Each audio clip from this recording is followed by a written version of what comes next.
You can't tell me that half the country is going to support that agenda. You just can't. Infanticide, the other stuff, open borders. Nah. No, that's not who when people, that's not who we are. No, that's legitimately not who we are. That's who the loser class is. And that's not us. So here's just a quick video for those of you watching on YouTube, for those of you listening. This is Antifa, the peaceful, they call themselves anti-fascist. They're actually, I like to call them pro-Tifa. I know it should be pro-fa, but I like pro-Tifa better. I call them pro-fa or pro-Tifa. They're pro-fascism. That's what they do. Here's the lovely little tyrants at Antifa shining blinding high-powered lasers into the eyeballs of federal agents, blinding them. And you have to wonder where the money's coming from with Pro-Tifa, right? Where are they getting the money from? Oh, there you go. High-powered lasers right into the eyeballs, blinding federal agents. But don't worry, Joe. Antifa says they're fighting fascism. They're fighting fascism. Check that video out, youtube.com/Bongino. They do this every night. High-powered lasers, eyeballs, blinding. We have federal agents who will not recover some of their sight from this, who've had lasers shown into their eyeballs. Where's the money coming from? What about for the saws they're using to cut down the fences in their peaceful protests? The media defends them. Why? Because, as I've told you repeatedly, the media, liberals media, same thing. The activists, they need shock troops. They've always had shock troops. Big government tyrants, otherwise known as liberals and pro-Tifa, they have always had shock troops on the front lines to do their dirty work, to create chaos and fear. Chaos and fear do two things. Chaos, when it's a Republican administration, creates the perception that the country's out of control under Donald Trump. So they love the chaos, and that's why the media, the liberal media, supports it. Yeah, but Dan, people could be hurt. Folks, please stop. They don't care about that. You actually think they care about people getting hurt? I'm sorry if you've been misled to believe liberal media folks actually care about federal agents getting hurt. I'm very sorry. That is a fallacy. They don't care. They also need these shock troops on the front line for fear. They need to scare people. They need to frighten you into submission. I'm not kidding. They're hoping you won't speak out. They're hoping with their tech tyrant buddies suppressing speech that any alternative thought on anything will be wiped from the airwaves, and anyone who dares to speak out otherwise in circumvention of the tech tyrants will be so scared because Antifa, pro-Tifa, will show up at your house. Again, I know it's pro-fa. I prefer pro-Tifa. I like pro-Tifa. Pro-fascist group. That's it. That's what they are. They're the biggest pro-fascist group in the United States right now. Now, Jerry Nadler, you may have seen this, and I'm a day late on this, I'm sorry. But the great Fleckus, we love Fleckus. Fleckus talks on social media. He's terrific. Fleckus caught, he does these man-on-the-street interviews. He caught up with the hapless Jerry Nadler. And Nadler had this to say, and again, this show's been largely about strategy, the left's move on strategy. Notice the move on strategy here handled a different way with Jerry Nadler, hack Democrat from New York.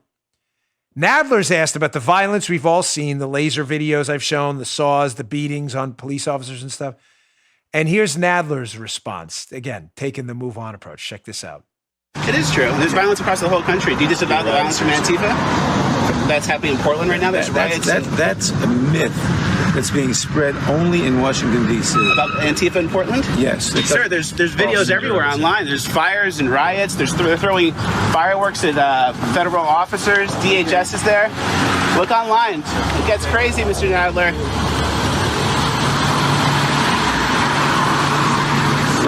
Wow. So he thinks it's fake news. Antifa's a myth. Yeah, Antifa's a myth in Portland. Meanwhile, the whole city is on fire, and they're trying to burn down the courthouse. Hat tip the great Fleckus, who we love on this show, Fleccas. He always gets the best man on the street interviews. So Antifa's a myth, folks. Joe, do you know that? It's all a myth. We made it up. It's all fabricated. Those videos. Dr. Joe, move on. There's nothing to see here. You see, Joe, you get the connection, right? There's a reason I discussed both of these stories. Yeah, done today. in practice. Yeah, it was great. This is how they do it. It's all a myth. Yeah. Stop promoting conspiracy theories. That was so last night when that cop got blinded. That was so 7 hours ago. He'll recover his vision like never. Don't worry about it. This is the Democrats. These are sick, evil people. You understand that, right? Listen, side note, on a very serious note. I had a friend, I'm obviously not going to disclose who because they didn't give me permission to do so, but a very influential one who called me the other day. Folks, literally, not figuratively, in tears at the status of this country right now. Not kidding. Paula was in the car with me. A very influential person. Absolutely in tears at how bad of a situation we are looking at. These are not political fights anymore. They appear as such. These are seriously moral and ethical fights for our future that if we lose, I don't know what's going to happen. Now, I don't want to ever leave you depressed. I said to this individual what I'll say to you now. Sometimes we need to hit the bottom, the dregs of the barrel, before we realize how bad it is and rebound, but we always have. I lived through it in New York.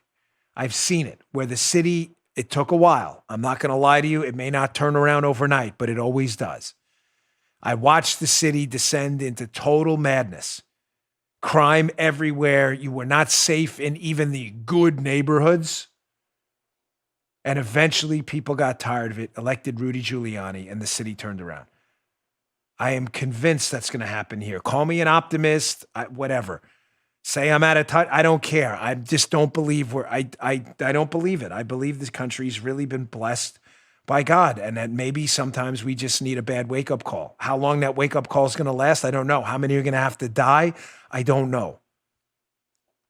But I believe the combination of the tech tyranny, the street violence, the criminality, leftists with no moral compass at all, and a general hatred to the United States, that witch's brew can't possibly go on. You can't tell me that half the country is going to support that agenda. You just can't. Infanticide, the other stuff, open borders. Nah.